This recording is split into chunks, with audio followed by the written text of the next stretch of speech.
পুরুষ তুমি টাকার মেশিন, টাকা কামাবে যত, নারীর কাছে থাকবে তুমি রাজপুত্রের মতো।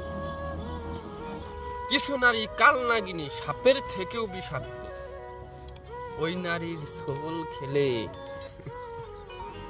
মা বাবাকেও তুমি একদিন যাবে ভুলে। আমার কথা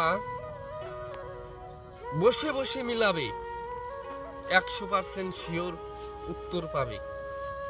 এখন বুঝবে না, বুঝবে শেষে। ভাই বেরাদার বন্ধু বান্ধব থাকবে না কাছে, তখন তুমি নারী, তোমার কাছে ওই পুরুষ যাবে। তার ফ্যামিলির লোকের দর্শন যখন সেই পুরুষে না পাবে, তখন তো যাইয়া তোমার এই বানাবে। তাই নারী, তুমি এখনো শুধরাও। ভবিষ্যৎ জীবন তোমার অন্ধকার, তুমি একটা ফ্যামিলি ধ্বংস করবে। তোমারও বাচ্চা কাচ্চা, আন্ডা বাচ্চা, নাতিপুতি হবে। সেই বাচ্চা কাচ্চার দ্বারায় তোমারও যে এইরকম প্রসাদ কপালে জুটবে না। তুমি কিভাবে ভাবো আর শান্তি মতো ঘুমাও সেই পুরুষের কাছে।